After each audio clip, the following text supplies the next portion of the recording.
নবমীর সকালে ধলেশ্বর 17 নম্বর রোডের এক বাড়ি থেকে নববিবাহিত মহিলার ঝুলন্ত মৃতদেহ উদ্ধার হয়েছে। মৃতার নাম সুজাতা কর্মকার, বয়স 39। জানা গিয়েছে বিয়ের মাত্র 2.5 মাস হয়েছে। মৃতার স্বামীর নাম হিমাদ্রি শেখর রায়। এটি দুজনেরই দ্বিতীয় বিয়ে ছিল। এদিন মৃতার স্বামী জানান, বুধবার সকালে পরিবারের সদস্যরা সুজাতার ঘরে ঢুকে ঝুলন্ত মৃতদেহ দেখতে পান। তড়িঘড়ি তিনি পরিবারের সদস্য পুলিশকে খবর দিয়েছেন।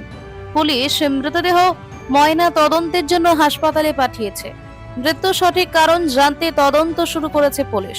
তার স্বামীর দাবি, বিয়ের পর থেকেই ওপর মানসিক অবসাদে ভুগছিলেন। পুলিশ জানিয়েছে বিভিন্ন দিক খতিয়ে দেখে তদন্ত চলছে। ময়না তদন্তের রিপোর্ট এলে মৃত্যুর প্রকৃত কারণ জানা যাবে। বিয়ে দেওয়ার পরের থেকে 5 দিন পরের থেকে বুঝতে পারছে যে ছেলের কোনো পুরুষত্ব নাই। পরবর্তী সময় আমরা গার্ডিয়ান তরফ থেকে যখন জানানো হয়, এর প্রতি প্রচণ্ড অত্যাচার শুরু হয়। তারপর আমরা একটা সংশ্লিষ্ট হইয়া মহিলা কমিশনারের কাছে গেছি। মহিলা কমিশনার এখানে যথারীতি 10 জন লোক পাঠাইছে। এদের মধ্যে মিউচুয়াল করছে, কোনো কথা শুনতে রাজি নাই এবং গুঞ্জমেলারে তারা জেলে দেওয়া দেব। তারা এখানে ক্লাবের টাকা খাওয়াইছে, এখানে একটা ক্লাবের ধমকি দেয়। এখন হেরে মেরেই লেছে, মেরে ঝুলে রেখে দিছে। সমস্ত স্বর্ণের জিনিসপত্রগুলি সরাই নিয়েছি। আমরা ইজ্জতকে 5 লক্ষ টাকা ক্যাশ টাকা দিছি। 5 লক্ষ টাকা ক্যাশ টাকা দিয়েছি ছেলের। আমরা 10 জনের আত্মীয় স্বজন তুললে 5 লক্ষ টাকা ক্যাশ টাকা দিছি। আমরা সমস্ত স্বর্ণের জিনিসপত্র দিছি।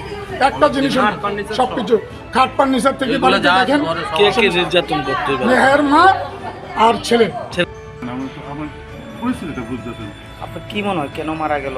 কেন মারা গেল, আমি কি কমু কেন মারা গেল, কেমনে গেল? কোনো মানসিকতা মানসিক এমনি বিয়ার আগে তারা বোন জামাই একটু ডিপ্রেশন আছে, ডিভোর্সি, এও ডিভোর্সি, আমিও ডিভোর্সি। রিসেন্ট বিয়ে হয়েছে 2.5 মাস হয়েছে। প্রথমে ডিপ্রেশন আছে, আমিও দেখছি একটু হালকা ফুলকা একটু থাকে। তো এই কারণে অনেক কি কমু। কোন সময় দেখছেন আজকে? আমি সকালে দেখছি 9:15 দিকে। কালকে অবধি কেমন ছিল? কালকে অবধি কথাবার্তা কইছে, কিন্তু মাঝে মাঝে কি একটু রাজ্ঞা থাকে, রাজ্ঞা থাকে। তো এমনি তো কথাবার্তা কইছে, ঠিক আছে, খাওয়া দাওয়া করছে, ঘুমাইছে। আজকে সকালে বাইরে মুখেরা দরজাটা ঠেলা দিছি, একটু আলগা ঘুমাইতো কয়েকদিন ধরে। এখন কইছে আমি একটু আলগা ঘুমাই, তুমি একটু আলগা থাকো।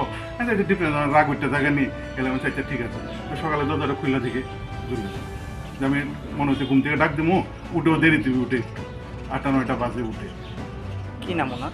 Sujata Karmakar. Bureau report, Frontline Tripura.